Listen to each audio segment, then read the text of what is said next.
When my father passed away, he left his entire estate, company, house, land, to my younger brother. As for me, the illegitimate child seen as an outsider, I only received an old pickup truck in the garage. At first, I thought it was the ultimate insult. But then, when I checked the truck's GPS data, I discovered that my father frequently drove it to a remote location in the mountains. Same day, same time, for years on end. I couldn't understand what could have made him keep that secret until I followed those coordinates and uncovered a truth that made my blood run cold. Hello, my name is Apollo Bennett. I'm 29 years old, living alone in a small rented apartment in the heart of Ridgefield, Colorado.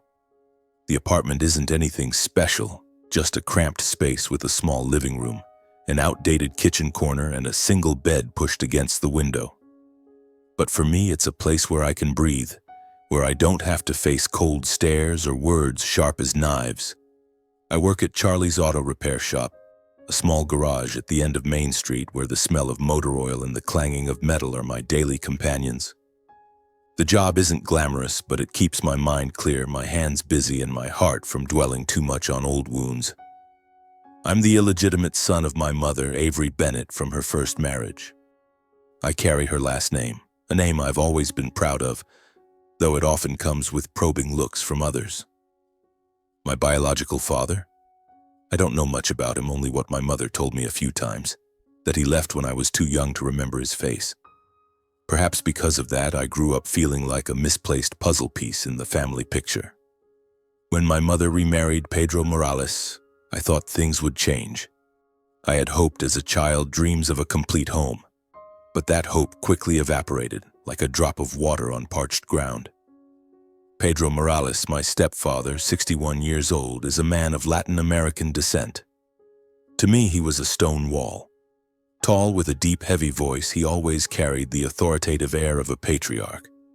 He valued bloodlines to an almost obsessive degree. Our family consisted of 4 people: me, my mother, my stepfather Pedro, and Hugo, my half-brother born to my mother and Pedro. We lived in a comfortable 2-story house in the suburbs of Ridgefield. It was a beautiful home, with a white picket fence, a lush green garden, and a spacious garage filled with the pickup trucks Pedro proudly called the family legacy. He owned Morales Logistics, a small transportation company passed down from his father. To Pedro, the company wasn't just a business, it was a symbol of honor, of the Morales lineage, something he spoke of with fiery eyes whenever the topic came up. He also frequently talked about Hugo, his golden son bearing the Morales name, the one he pinned all his hopes on to take over the company. And me? I was just the freeloader, as he once called me in a fit of anger. I don't entirely blame him for it, not really. I learned to accept that I didn't belong in his world, though my heart still ached every time I recalled the way he looked at me, as if I were a stranger he barely knew. My mother, Avery, is a kind woman, but I know she's been worn down after years of living in tension. At 58, she still retains the gentle air of a mother, but her eyes now carry a deep weariness. She used to be strong. I know this from the stories she told me about her youth when she raised me alone before meeting Pedro. But her marriage to him changed her. She loves me and Hugo equally, but the unfairness in our family, how Pedro treated me, how Hugo was spoiled, made her choose silence. I understand that she's afraid that if she speaks up, everything will fall apart.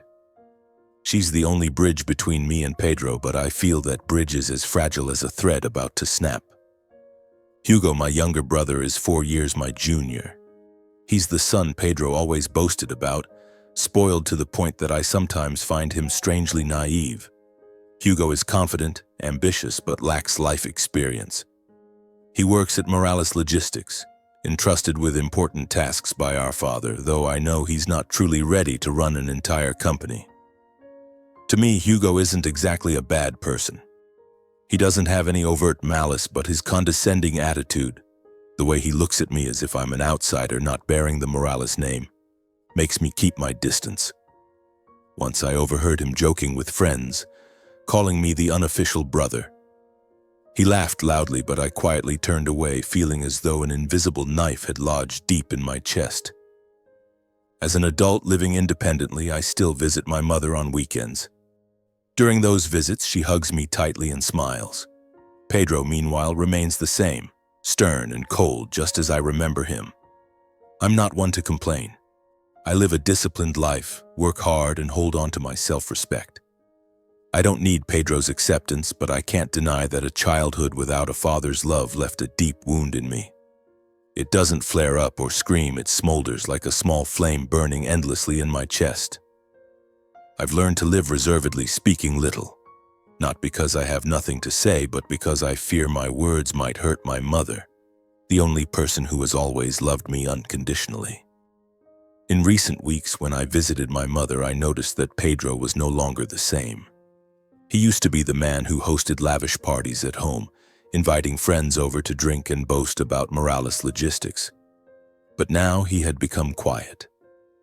I heard from my mother that he frequently complained of chest pain, shortness of breath, and sometimes felt so exhausted that he had to sit down in the middle of work. One time, when I stopped by, I saw him sitting on the front porch, silent, staring out at the road leading into town. Those once sharp, authoritative eyes were now clouded, as if veiled by a layer of unease he was trying to hide. I didn't ask my mother much, but from the fragmented stories she shared, I knew Pedro had been to the hospital a few times. One afternoon, when I dropped by, I accidentally saw a medical report on his desk, the bolded words "chronic coronary artery disease" at the top of the page. Below it was a doctor's note: signs of myocardial ischemia, mild arrhythmia. Must avoid stress, high risk of heart attack. I stood frozen, feeling as though a heavy stone was pressing on my chest. I wasn't close to Pedro, but he was a part of my mother's life. If he were to fall, what would happen to her? And Hugo, with all his confidence and ambition, would he be strong enough to carry everything? Pedro rarely spoke about his condition. I understood why.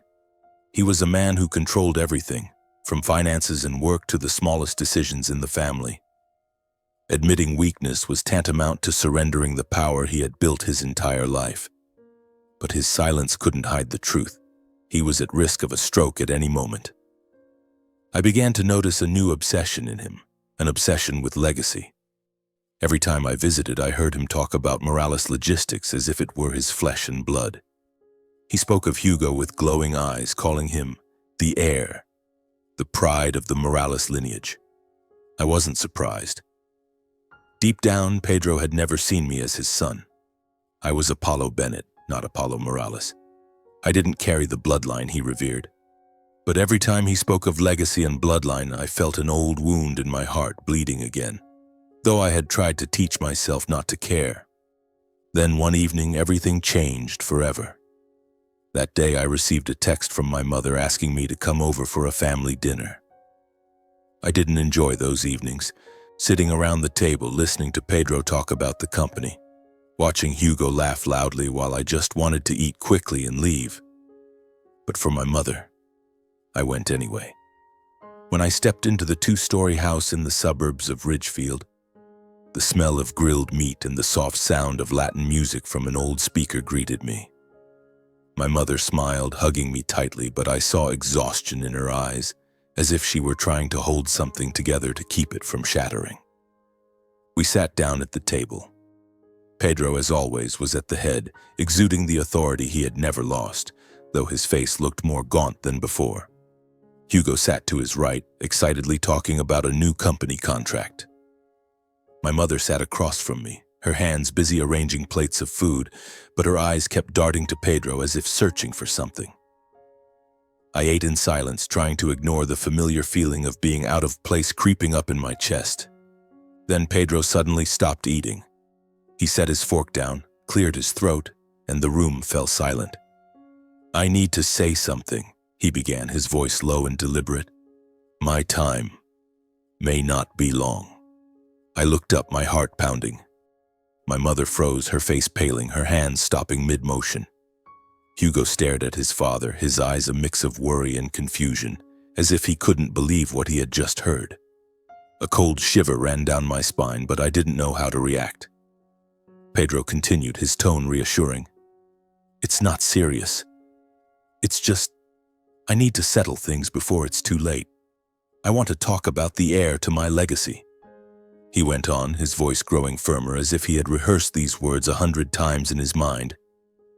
"My valuable assets, including my shares in Morales Logistics, my investment portfolio and the properties will all go to Hugo. He will take over and uphold the family's honor." He looked at Hugo, his eyes filled with expectation. "Avery, you will have a small savings account and the right to manage this house. And Apollo—" He paused, looking at me for the first time that evening. "I have an old pickup truck that's been with me for over 40 years. I'm leaving it to you." The air in the room seemed to solidify. No one spoke. I heard the faint clink of a fork against a plate, the ticking of the clock on the wall, but it all felt distant. My mother stared down at her plate, clenched tightly, her lips pressed together as if she wanted to say something but didn't dare. Hugo looked uneasy, his eyes flickering between Pedro and me as if he recognized the unfairness, but lacked the courage to speak up. And me? I sat still, my face calm, but inside a storm was raging. The old pickup truck. That was what he left for me. A worn-out relic, just like how he saw me. Something superfluous, not worth keeping. I wasn't angry. Not exactly. I was too used to being pushed to the sidelines. But the hurt surged up, smoldering like an old wound torn open. I remembered my childhood when I still tried to win his approval. At 7, I drew a birthday card, scrawling "Dad" in messy handwriting on the cover, hoping he'd smile. But he only glanced at it, set it on the table, and said, "Don't call me that." At 12, I tried to help him fix a truck engine, only to be scolded for messing with grown-up things. After that, I never touched his belongings again. At every meal, he'd put his hand on Hugo's shoulder, laughing loudly as he talked about the company, then turned to me with a cold, indifferent look, as if I were an uninvited guest. When I graduated high school, I asked to work at Morales Logistics, thinking I could prove my worth. But he rejected me outright. "This company is for those who carry the Morales name." And whenever guests came over, he introduced Hugo as my son, and me as my wife's son from another man. In those moments, my mother would squeeze my hand under the table, but her comfort was never enough to erase the feeling of being abandoned. When dinner ended, I stood up, said goodbye to my mother, and left. I didn't look at Pedro or Hugo. I just wanted to get out of that house where I had never belonged. I drove through the quiet streets of Ridgefield, the dim streetlights reflecting on my windshield. I stopped in front of the auto shop where I work, the place where I feel I have worth. Sitting in my car, staring at the reflected lights, I felt a vast emptiness in my chest. Not anger, not resentment, but a suffocating void. I wasn't upset about the old pickup truck or being left out of Pedro's legacy. I was grieving because once again I realized I had never been considered part of the family. In the days following that evening, I tried to return to my daily routine. Every morning I woke up at dawn, brewed coffee in my small kitchen, and biked to Charlie's repair shop. The roar of engines and the familiar smell of motor oil and metal usually helped me push aside tangled thoughts. But this time, they weren't enough. The image of my mother at the dinner table, head bowed, hands clenched tightly, haunted me. I worried for her, worried that her silence was slowly consuming her heart, just as it had once done to mine. I noticed Pedro starting to act strangely, as if he were hiding something I couldn't ignore. On weekends, he would leave the house early, often when the morning mist still hung in the air, and return late, after the streetlights were glowing brightly. He drove the old pickup truck, the one he called my private legacy. I had assumed he no longer used it, but it turned out he still did. What was concerning was that I saw him lock the garage door tightly every time he left, not allowing anyone to touch the truck. It struck me as odd because Pedro was never one for such trivial precautions. There was something in the way he moved, in his quiet, tense gaze, that sparked an unsettling premonition in me, as if a secret were lurking somewhere waiting for me to uncover it. One weekend morning when I visited my mother, Pedro unexpectedly called me out to the garage. I was surprised. He rarely spoke to me directly except for brief commands. He stood beside the old pickup truck, arms crossed, his eyes avoiding mine. "Apollo," he said, his voice low and slightly hurried. "The truck's acting up. Can you fix it?" I nodded, not asking questions. Despite our distant relationship, I didn't want to refuse, knowing it would upset my mother if I caused tension. I brought my toolbox, popped the hood, and started inspecting the engine. But when I sat in the driver's seat to check the electrical system, I glanced at the GPS screen. A strange location appeared, logged multiple times in the navigation history. It wasn't the Morales logistics office or any delivery point I knew. The location was in Deer Valley, a remote hunting area, a desolate forest with few visitors. I frowned, a sense of unease rising in my chest. Why would Pedro go to a place like that not once but regularly? I discreetly snapped a photo of the coordinates on my phone, keeping my expression neutral so he wouldn't suspect anything. When I finished fixing the truck, Pedro merely nodded, offered no thanks, and quickly locked the garage again, as if afraid I might see something. All day, those coordinates haunted me. I couldn't stop thinking about them. What was Pedro hiding in that remote place? A shady deal related to the company, or something worse? I thought of my mother, of the anxious look in her eyes every time Pedro left the house at odd hours. I thought of the way he cleaned the truck's cargo bed with a tense expression, the faint smell of gasoline and metal wafting from it. My suspicion grew like a smoldering fire. I couldn't just stand by, couldn't let my mother live in unease without knowing why. I had to find out. The next afternoon, when I was sure Pedro was busy at the company office, I decided to act. I drove my own beat-up pickup truck, following the coordinates on my phone. The road to Deer Valley's hunting area was rough, shaded by towering pine trees. The air was cold, carrying the scent of pine resin and damp earth. I drove slowly, my heart pounding, trying to stay calm. After nearly an hour, I reached a narrow trail, almost hidden by overgrown trees. I parked my truck behind a cluster of vines, turned off the engine, and stepped out, carrying a flashlight and an unshakable sense of unease. I walked along the trail, my footsteps light on the soft ground. At the end of the path, I saw it, a small wooden cabin nestled among the pines. Smoke drifted from the chimney, faint but unmistakable, as if someone regularly used the place. My heart tightened. This wasn't a place for checking inventory. I hid behind a large tree, observing. Through the cabin's cloudy window, I saw a faint light inside, but no sign of Pedro. The cabin was quiet, but the silence was eerie, as if it were concealing a terrifying secret. I stood there, my breath mingling with the cold air, waiting. Time crawled by like a nightmare. The wind whistled through the pine branches, mixed with faint metallic sounds from inside, sharp, unclear in origin. I wondered what Pedro had been doing here. Hiding money, contraband, or something far worse. I wanted to turn back, to pretend I'd never seen those coordinates, but I couldn't.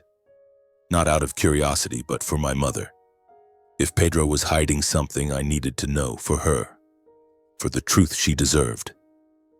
I crept closer to the cabin, my heart pounding. The front door was secured with an old padlock, but I didn't dare pry it open yet. I stood still, watching the smoke rise from the chimney, feeling as though an invisible hand were squeezing my chest. I didn't know what was inside that cabin, but the unsettling premonition was clearer than ever. I drove back to my apartment. That night, I couldn't sleep.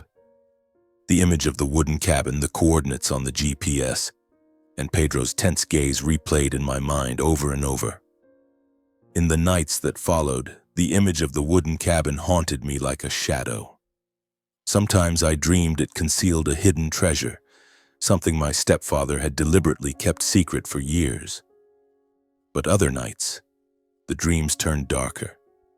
I saw my mother trapped in that cabin, pounding on the door, pleading for help in vain. I'd wake up in the middle of the night, drenched in cold sweat, my heart racing wildly. I knew I couldn't keep living with this suspicion. Finally, I decided to act. I chose a day when I was certain Pedro would be tied up in meetings and stay late at the office. Early that morning, I prepared a few tools, a pair of pliers, a lock-picking kit, and a small flashlight, items I hoped would help me unlock that mysterious door. I drove back up to the mountains, the winding road cutting through mist-covered pines. When I arrived, I stopped, turned off the engine, and heard only the whistle of the wind through the trees. The wooden cabin emerged from the fog, silent and cold. No smoke rose from the chimney, and the front door was locked tight, as if no one had ever set foot inside. I approached, my heart pounding in my chest, each step heavier than the last. Standing before the door, I took a deep breath, pulled out my tools, and began prying the lock. My mind consumed by a single thought. No matter what it was, I had to know the truth. The door finally swung open, creaking dryly in the forest's silence. A rush of cold air poured out, carrying the musty smell of damp wood mixed with a sharp, metallic scent like old blood. I froze. A chill ran down my spine. I raised my flashlight. Its faint beam swept across a narrow hallway, illuminating dark wooden walls. Everything inside was suspiciously tidy. A small gas stove with traces of soot, neatly folded blankets on a chair, a few cans of food and water bottles arranged precisely on a shelf. This wasn't an abandoned place. Someone had been here, and was still coming back regularly. But who? And why choose to stay in this eerie, isolated forest? I walked down the hallway, my heart beating harder with each step. I stopped at the first room, the one I'd seen Pedro enter most often. The door was secured with a large padlock, bigger than any I'd seen in an ordinary house. I grabbed my pliers and lock-picking tools, my hands trembling slightly as I worked. Each metallic clank sounded like a warning, but I couldn't stop. Finally, the lock gave way and the wooden door swung open. But behind it was a thick iron door, reinforced with sturdy bars like a prison cell. My heart nearly stopped. Through the faint light of my flashlight, I saw a figure moving inside. I stepped closer, and a girl's face appeared behind the bars. She looked about 18, gaunt with disheveled hair and wide, terrified eyes. Her clothes were clean but worn, as if she'd been wearing them for months. The room was small, unnervingly orderly, with only a bed, a thin blanket, and a few water bottles on a table. When she saw me, she rushed to the bars, gripping them tightly, her trembling voice pleading, "Please, help me. Please." Her words cut through my chest like a knife. I stood frozen, my feet rooted to the floor. My entire body went numb, my heart pounding, unable to believe what I was seeing. Who was this girl? And why was she locked up here? I stammered, trying to calm her. "Stay calm, I'll come back, I promise." My voice shook, unsure if I was speaking to her or myself. I stepped back, my mind reeling, but I knew I couldn't stop. I continued down the hallway to the two remaining rooms. Both were locked from the outside with the same structure. Wooden doors followed by iron bars like a meticulously designed prison. Inside each was another girl, one about 22, the other around 25. They were also gaunt, also terrified, their pleading eyes mirroring the first girl's. Each room had a bed, a blanket, food, and water. Just enough to sustain life, nothing more. This wasn't a shelter. It was a prison hidden deep in the forest. I stumbled back to the porch, my legs shaking so much I had to grip the doorframe. The freezing forest air couldn't ease the suffocating feeling in my chest. I tried to breathe, but my chest felt constricted. What I had just seen surpassed anything I could have imagined. Pedro, the man I called my stepfather, the man my mother trusted, what was he doing in this cabin? Who were these girls? And why? I wanted to deny it, to believe I'd seen wrong, but their desperate eyes, their trembling pleas couldn't be fake. I pulled out my phone, my hands shaking so badly I nearly dropped it. I dialed Pedro's number, unsure what I expected from the call. The ringing was long and cold, pulling me deeper into a nightmare. When he picked up, his voice was calm but carried a hint of tension. "Apollo? What's wrong?" I took a deep breath, trying to keep my voice steady. "I'm at the cabin in the woods. I've seen everything." There was a pause for a few seconds. Then Pedro's voice came through, tinged with surprise, even a hint of unease. "What cabin?" I replied slowly. "The one you go to every week." "In Deer Valley." Another long silence followed. When Pedro spoke again, his tone had changed. Lower, tense, with a slight tremor. "You're there?" Then he continued. "You're mistaken. There's nothing there. Go back." I couldn't hold back anymore. "Don't lie to me. 3 girls locked in those rooms." "I saw them, Pedro. They begged me for help." My voice cracked, half angry, half panicked. Another silence, but this time I heard his rapid breathing through the phone. When he spoke again, his voice was different, lower, urgent, tinged with fear. "Apollo, listen to me. Don't do anything. Don't go anywhere. I'm coming to explain. You don't understand." "What are you hiding here, Pedro?" I asked, my voice hoarse. A sharp exhale came through as if he'd gripped the phone tightly. "Don't do anything stupid. I'm begging you. Stay there. I'm on my way." The call ended. All that remained was the sound of the forest and my heartbeat pounding in my chest. Explain. The word echoed in my mind, but it meant nothing. No explanation could justify what I'd just seen. I hung up, still clutching the phone as if it were the only thing keeping me from collapsing. The wind howled through the forest, carrying a bone-chilling cold, but I felt nothing except the horror strangling my heart. I stood there in the darkness, knowing I had just opened a door that could never be closed again. My instincts screamed, urging me to act immediately. I couldn't just stand there, waiting for Pedro to arrive with his explanation. I took a deep breath, trying to suppress the trembling in my chest, and turned back to the hallway. The flashlight's beam swept across the aged wooden walls. I returned to the first room where the young girl was imprisoned. The thick iron door, secured with an industrial lock and 2 welded steel bars, looked designed to ensure no one could escape. I tried shaking the hinges, but they didn't budge. This kind of lock could only be broken with a cutting tool, which I hadn't brought. I leaned close to the bars, my eyes meeting the girl's panicked gaze. "Don't be afraid," I said, my voice hoarse with tension. "I'll help you, but I need to know. What happened? Who did this?" The girl clung to the bars, her nails scraping against the metal, producing sharp, chilling sounds that made me shudder. Her voice was broken, each word a struggle to escape. I was promised a job in Denver. An older man, brought me here. Then he locked me up. I don't know where I am. Please, get me out." Each word she spoke stabbed into my chest like a knife. She explained that there were 3 of them, all lured with promises of jobs or help. They didn't know where they were, only that an older man came a few times a week, bringing food and water. The door only opened when he arrived. Then her voice dropped to a near whisper. She revealed something that made my blood run cold. He forced them to serve his physical needs every time he visited. The oldest girl in another room had once tried to break the lock, but was beaten and isolated for days. After that, no one dared resist again. I stepped back, my mind reeling. I didn't want to believe it, but every detail pointed to Pedro. The older man, the pickup truck, the secret cabin. I felt horrified, not only by what he'd done, but also by the shame.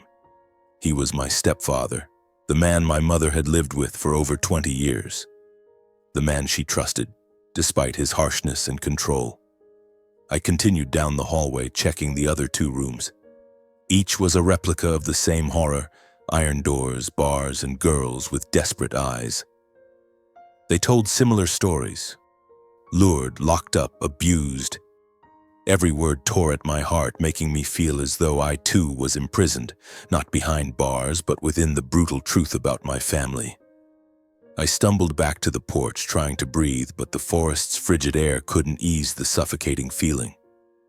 My chest felt constricted, my mind blank.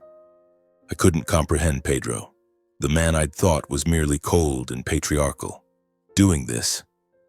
I thought of my mother, her gentle eyes, the way she always tried to keep peace in the family. If this truth came to light, she would collapse. She wouldn't be able to bear knowing the husband she loved was a monster. But if I stayed silent, if I turned away and pretended I hadn't seen anything, what would I become? An accomplice? A coward? The idea of waiting for Pedro's explanation became absurd, repulsive. No explanation could justify what I had just witnessed. In that fleeting moment, I stood at the crossroads of pity and rage. I pitied my mother, the years she sacrificed to keep this family intact.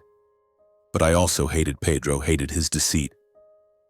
I knew I had to choose, and though that choice would destroy my family, I couldn't turn my back on the girls imprisoned here. I had to stand on the right side, no matter the cost. I stepped away from the cabin, pulled out my phone, my hands shaking so much I had to grip it with both. I dialed the emergency line, my voice sounding foreign to my own ears. I need to report an illegal detention at a cabin in the woods in Deer Valley. There are 3 girls locked inside.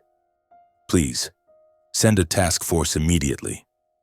The operator asked a few questions and I answered, trying to keep my voice steady, but each word felt heavy as lead. When I hung up, I returned to the hallway, looking through the bars to reassure the girls. The police are coming. You'll be safe. I promise. But their eyes, though flickering with hope, were still filled with fear, as if they didn't dare believe in freedom. I stepped back out to the porch, standing silently, staring at the cabin. My chest felt heavy, as if the weight of the world rested on my shoulders. The wind howled through the forest, mingling with the faint tapping sounds from inside, the sounds of desperation awaiting release. I looked up at the sky, where the dim light of dusk was fading. I knew from this moment I had changed. No longer just the man on the sidelines of the Morales family, but someone who dared to face the truth, no matter how painful. Less than 20 minutes after I hung up with the police, the familiar rumble of a pickup truck echoed from the trail. Headlights pierced through the fog, their blinding beams sweeping across the pine trees as if tearing through the night. The truck screeched to a stop in front of the porch, tires grinding against the dirt with a harsh sound. Pedro stepped out, his face pale, his jacket stained with patches of sweat. His eyes, usually sharp and authoritative, now betrayed raw panic like a cornered animal. He scanned the surroundings, his gaze locking onto the pried-open front door. I saw his shoulders tense as if he realized everything had collapsed. I stood on the porch, our eyes meeting. In that moment, I saw fear, anger, and desperation swirling in his gaze. He approached, his steps slow but heavy, each one seeming to require immense effort. "Apollo," he said, trying to keep his voice steady, but I could hear it tremble. "It's not what you think. Listen to me, we can fix this." I took a step back, my gaze cold. "Fix it?" I repeated, my voice hoarse with the anger rising in my chest. "Fix what, Pedro? Why did you lock 3 girls in those rooms? Why were they begging me for help?"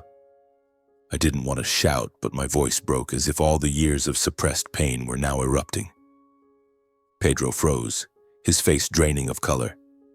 I saw his hands clench as if trying to hold something back. "You don't understand," he said, his voice growing louder, tinged with desperation. "You're destroying this family, Apollo. Do you want your mother to suffer? Do you want Hugo to lose everything?" He stepped forward quickly, close enough that I could feel his rapid breathing. "Family?" I let out a bitter laugh.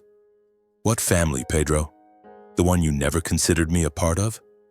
I shook my head, feeling a fire burning in my chest. "I've called the police. They're on their way. It's over." Pedro's eyes widened, his fear turning to rage. "The police?" he roared, his voice echoing in the stifling air of the cabin. Before I could react, he lunged, yanking the phone from my hand. It fell to the floor with a sharp crack. "You don't understand anything," he shouted, his face flushed, veins bulging on his neck. Then everything descended into chaos. Pedro shoved me hard and I stumbled back, crashing into the wooden wall. The sound of furniture toppling rang out as a nearby chair tipped over. I tried to stand, but he was stronger than I expected.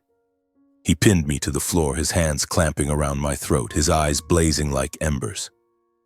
You don't understand," he bellowed, his voice breaking, almost pleading. "You're ruining everything." I struggled, grabbing his sinewy arms, trying to push him off. The air was being squeezed from my lungs, my head spinning. In a fleeting moment, instinct took over. I swung my arm, landing a reflex punch to his face. Pedro staggered back, hitting the edge of the table, blood trickling from the corner of his mouth. He gasped for air, his eyes a mix of hatred and desperation. I was breathing heavily too, standing up, my hands trembling. We stared at each other, silent, as if all the years of unspoken words and unhealed wounds had exploded in this cabin. Just then, the wail of police sirens cut through the night, sharp and piercing. Flashes of red and blue lights sliced through the forest like blades of light. Pedro froze, his breathing ragged, his face crumbling as he realized it was over. The sirens grew closer, accompanied by the roar of engines and the sound of hurried footsteps. The police burst in, guns drawn, shouting, "Hands up, don't move." I stepped back, raising my hands, my heart still pounding. Pedro tried to say something, his voice faltering. "You've got it all wrong. I didn't..." But his words were cut off as two officers tackled him, pinning him to the floor and cuffing his hands. The lock-breaking team rushed into the hallway. The sound of metal clanging echoed as they pried open the iron locks. The three girls were brought out, panicked, eyes brimming with tears, their bodies exhausted.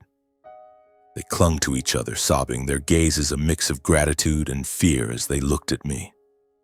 I stood there, unable to speak, feeling as though my chest was being crushed. Pedro slumped to the ground, hands cuffed, his eyes empty.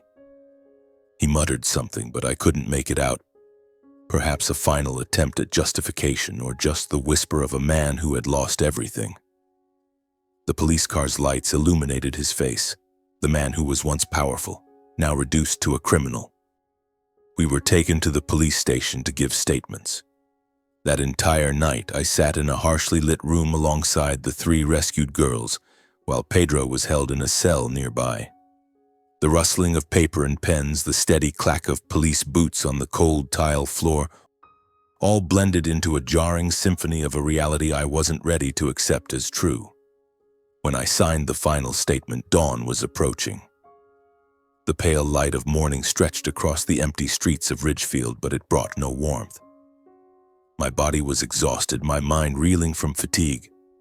And in my thoughts, images swirled relentlessly.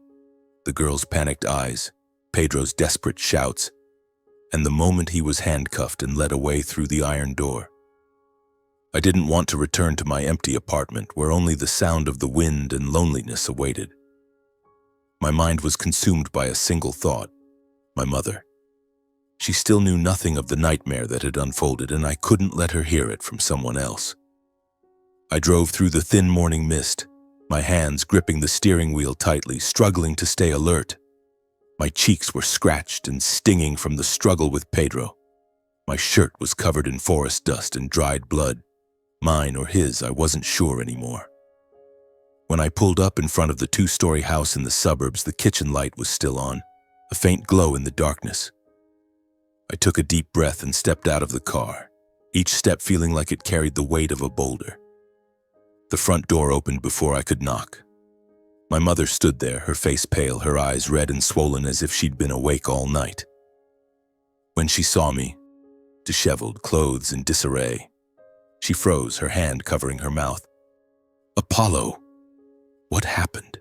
Her voice trembled with worry. I lowered my head, not answering right away, only murmuring, "I'm okay, Mom. I just need to sit for a bit." I stepped inside, collapsing onto the familiar sofa, my hands clenched, staring blankly out the window. Outside, the sky was beginning to brighten, the first rays of sunlight filtering through the curtains, but I felt no hope. My mother poured me a glass of water, her hands trembling slightly. She sat across from me, her voice softening as she tried to stay calm.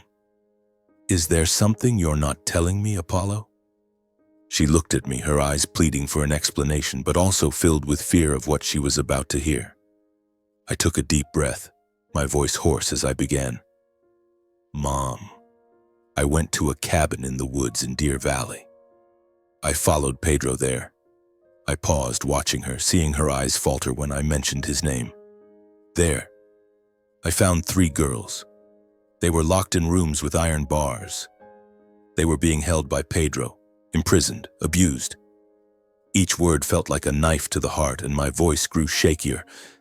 I told her about tracking him, the iron doors, the cries for help, and the moment the police stormed in, taking Pedro away in handcuffs. "It can't be," she whispered, her voice breaking. The glass of water slipped from her hand, shattering on the tile floor with a sharp sound that echoed in the silent room. She collapsed into the chair, tears streaming down her face.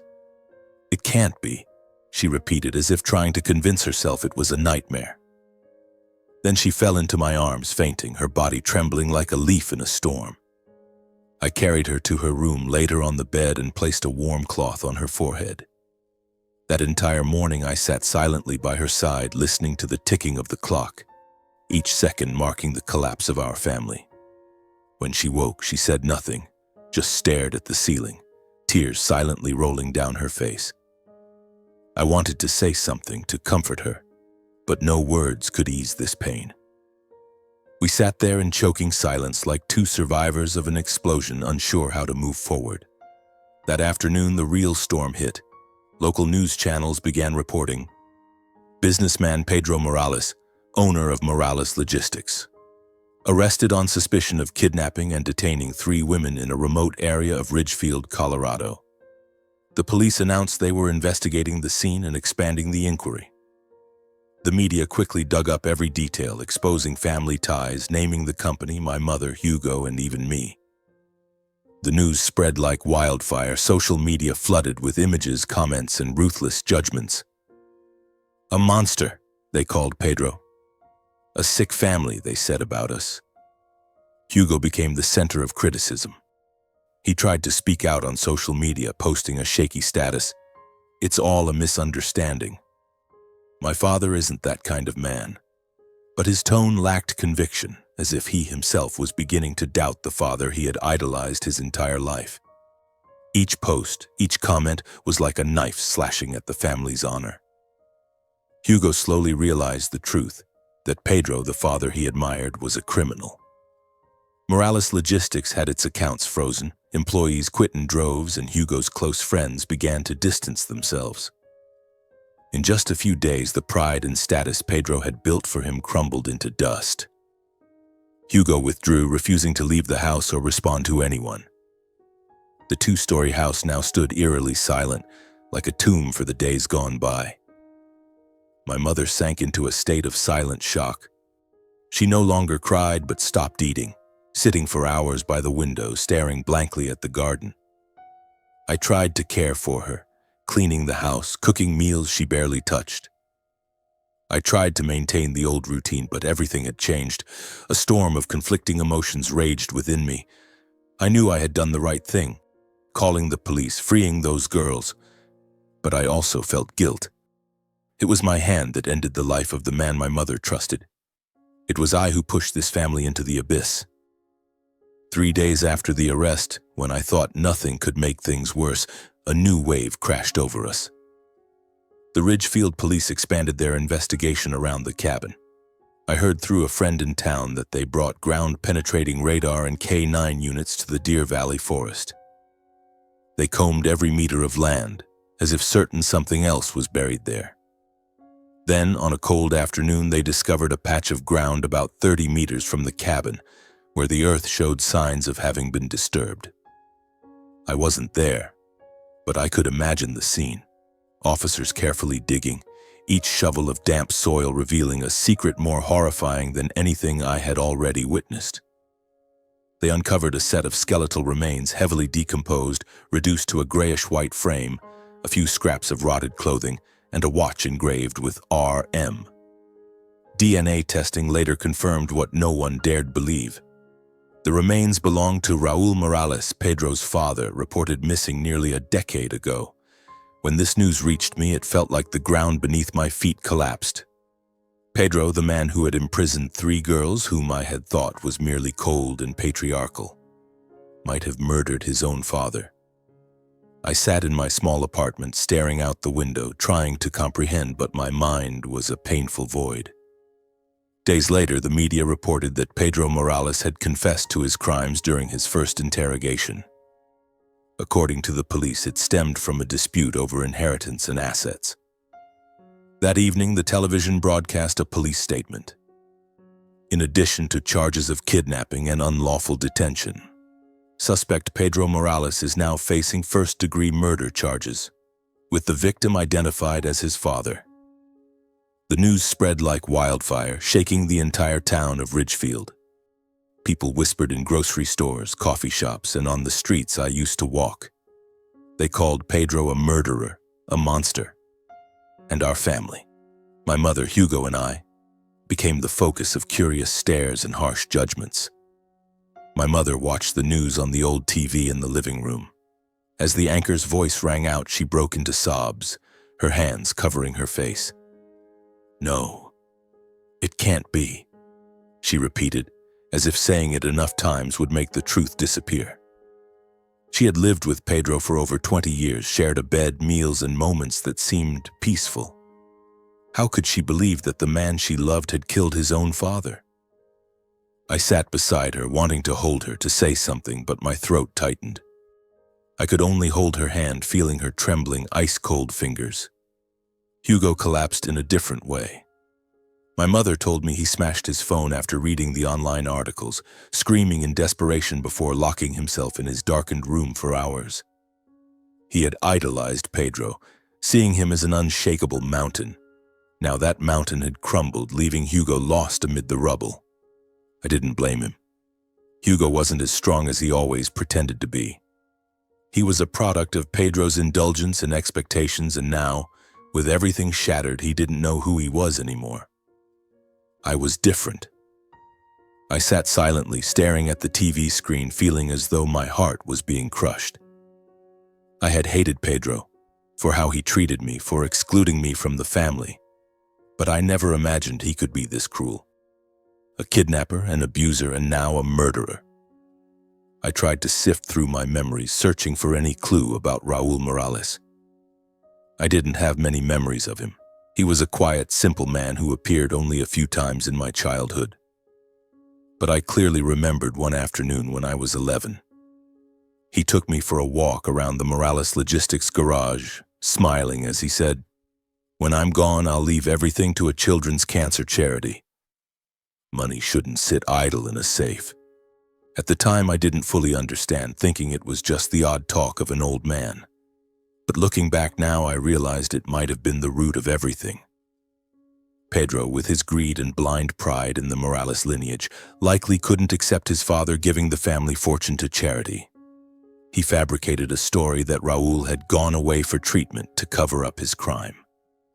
The thought chilled me to the bone. I had lived in this family under the same roof as a murderer, completely unaware. My mother was consumed by relentless guilt. She wasn't just grieving the loss of her husband, but tormented by the realization that she had been blind for years, living beside a killer without knowing. She sat for hours by the window, her eyes vacant, as if her soul had left her body. I tried to be there for her, cooking meals she wouldn't touch, cleaning a house now stiflingly silent. But I couldn't ease her pain, just as I couldn't ease my own. Hugo spiraled into a deeper crisis. A week after the news broke, he was hospitalized for severe anxiety and depression. My mother told me he wasn't sleeping or eating, just sitting in his room, muttering as if talking to himself. I wanted to visit him, but she said Hugo didn't want to see anyone, not even me. I didn't blame him. I knew what it felt like when the world turned its back, when trust shattered like glass. I took on the role of caring for my mother and handling the remaining legal matters, meetings with lawyers, questions from the police, paperwork related to Morales Logistics' frozen assets. But inside, I was an empty abyss. Each night I stood on the porch staring at the pitch-black sky, wondering who I had become after all this. I knew I had done the right thing, but the cost of the truth was too high. Our family, or what was left of it, was now just broken fragments, impossible to piece back together. 6 months after Pedro's arrest, his trial took place at the Ridgefield County Courthouse. It drew the attention of the entire state of Colorado, spreading like an unstoppable oil spill. Dozens of reporters gathered outside the courthouse, cameras flashing, microphones raised, and crowds of onlookers whispered among themselves, their eyes filled with curiosity and judgment. I didn't attend the trial. I couldn't face Pedro, couldn't bear to look at the man who was once the center of my family, now reduced to a shadow behind bars. But my mother recounted it to me through choked whispers that Pedro was no longer the authoritative man she once knew. He sat there, head bowed, face gaunt, his eyes vacant as if his soul had abandoned him. The prosecutor presented the evidence with cold precision. 3 counts of kidnapping, brutal acts of assault, and first-degree murder of Raul Morales, his own father. They read the victims' testimonies, each word slicing through the air like a blade. They revealed the DNA results from the skeletal remains found behind the cabin. Pedro didn't defend himself or deny the charges. He remained silent, his gaze dull, as if he had accepted his fate. At the end of the trial, the court sentenced him to life in prison without parole. A cold, fitting conclusion, but one that could never heal the wounds he left behind. The news of the verdict swept through Ridgefield like a storm. Morales Logistics, the company Pedro once proudly called the family legacy, collapsed in its wake. The court ordered the seizure of all related assets for a financial investigation. Partners canceled contracts, trucks were impounded, and bank accounts were frozen. The company's office in Ridgefield's commercial district, where Hugo once worked with pride, was now just an empty building, its doors locked tight, the Morales Logistics sign covered in dust. The family's 2-story house with its white picket fence and lush garden was repossessed by the bank to settle debts. In just 3 months, a once stable business, Morales Logistics, officially declared bankruptcy, leaving a void in the town and in the hearts of those who knew it. Hugo couldn't withstand the shock. After the verdict, he vanished from public view. The relentless pressure of public opinion, the unending criticism on social media, and the weight of guilt pushed him into a bottomless abyss. A friend of Hugo's told me he once said, his voice breaking, "I can't live in a place where every look reminds me of him." I understood that feeling, the sense of being trapped in your own past. One morning, Hugo left a brief note on the kitchen table, written in trembling handwriting. "Don't look for me. I need to go far away to learn how to breathe again." He left Ridgefield without a goodbye, without a trace. Only once, months later, did my mother receive a postcard from Seattle with a short message. "I'm okay." I looked at the postcard in her hand, my heart heavy. I didn't know if Hugo was truly okay, but I hoped he would find some small piece of peace. My mother and I couldn't stay in Ridgefield either. When the legal proceedings concluded, she was left with only a small savings account and my old car, the only things not seized. She decided to sell the remaining personal assets, pay off the outstanding debts, and looked at me with weary but resolute eyes. "We don't belong here anymore, Apollo," she said. I nodded, needing no further explanation. We left Ridgefield, carrying a few suitcases of clothes and the fragments of a family we once thought was whole.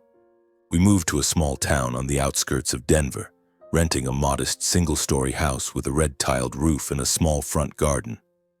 Our new life was simple, free of prestige, without the noisy parties or the glamour of Morales Logistics. But it was truly ours. No more lies, no more horrific secrets. Just my mother and me, and quiet days where I heard her softly hum as she watered the flowers, where I found some comfort in fixing cars for the neighbors. Sometimes I still dream of the cabin in the Deer Valley woods. In those dreams, I see the iron doors again, hear the cries for help, and see the panicked eyes of the girls. Each time I wake up in the middle of the night, drenched in cold sweat, sitting by the window, silently staring outside. I think about the cost of the truth. It freed the innocent but tore my family apart. I wonder if I could have done things differently, but the answer is always no. I chose the right path, even if it left me with a scar that will never heal. A year has passed since we left Ridgefield. My mother and I now live in a small town near Denver, in a rented house just over 70 square meters. It's not large or luxurious, but it's always filled with light from wide windows and the soft hum of music from my mother's old radio. Every morning I see her on the porch holding a watering can, tending to the beds of daisies and lavender she planted. She does so with a tenderness I rarely saw in our Ridgefield years, as if each petal is a piece of peace she's trying to rebuild. I bike to a repair shop a few blocks away where people know me simply as Apollo, the quiet, reliable mechanic. No one here asks about my past, and I don't bring it up. I like the way they see me. Not as Avery Bennett's illegitimate son, not as the outsider in the Morales family, but as a hard-working man always ready to help. I fix cars, wipe the grease from my hands, and find some comfort in the roar of engines. It reminds me that I can still build something with my hands, no matter how shattered the past may be. I'm no longer the silent, resentful man I once was. Back in Ridgefield, I let hatred and hurt imprison me, a shadow quietly passing through my mother's and Hugo's lives. But now I've learned to forgive. Not Pedro, never him, but myself. I realize that holding on to resentment only turned my heart to stone. The wounds are still there, but they're no longer open, bleeding sores. They've become scars, reminding me what matters. My mother, the truth, and the compassion I chose to uphold. I keep working hard, but not just to make a living. I've started helping the community in my own way, fixing cars for free for those in need, like the elderly woman living alone at the end of the street or the young family struggling to pay bills. Each time I see their grateful smiles, I feel like I'm restoring a piece of the humanity that my family, or rather Pedro, had lost. I call it my way of atoning for the mistakes of the past, not mine, but those of the world I was once part of. Looking back, I see that truth is a double-edged sword. It destroyed my family, tore apart what I once thought was a home. But it was also the only way for us to start anew, clean and free of lies. I carry the Bennett name, once seen as an outsider in the Morales family. But it was I, who didn't share Pedro's blood, who salvaged the last shred of honor for that name by confronting his crimes. I learned that blood doesn't define a person's dignity. Only our actions and choices do. I chose to stand for what was right, even if it meant losing the family I once longed to belong to. At a small community gathering at the repair shop, a neighbor asked me, "Apollo, what did you learn from your hardest years?" I paused, looking at the friendly faces around me, and said, my voice low but steady, "Don't fear loss, because sometimes losing everything shows you what's truly yours." I took a breath and continued, "If you uncover a truth that breaks your heart, don't turn away. Silence is complicity. And live with integrity, no matter the cost. Because sometimes justice isn't just about punishing the wicked. It's about having the courage not to become them." Those words weren't just for them. They were a promise to myself. One late afternoon, I drove my old truck along a mountain road, not to escape, but to say goodbye to the past. I stopped, stepped out, and stood watching the sunset blanket the pine forest. The wind carried the scent of resin, stirring memories of the cabin in the woods, now just a faded recollection. In that moment, I understood that peace doesn't come from forgetting. It comes from daring to face and let go. I gave a faint smile, turned the truck back toward the road leading to our small house where my mother was waiting, where a new life lay ahead. No one chooses where they're born, but everyone can choose how they live. I've chosen my path. One marked by scars but leading to light. And as I drove home under the glowing sunset sky, I knew I wouldn't lose my way again. This road is mine, and I'll keep walking it. For my mother, for those I saved, and for myself, the man who found peace among the wreckage.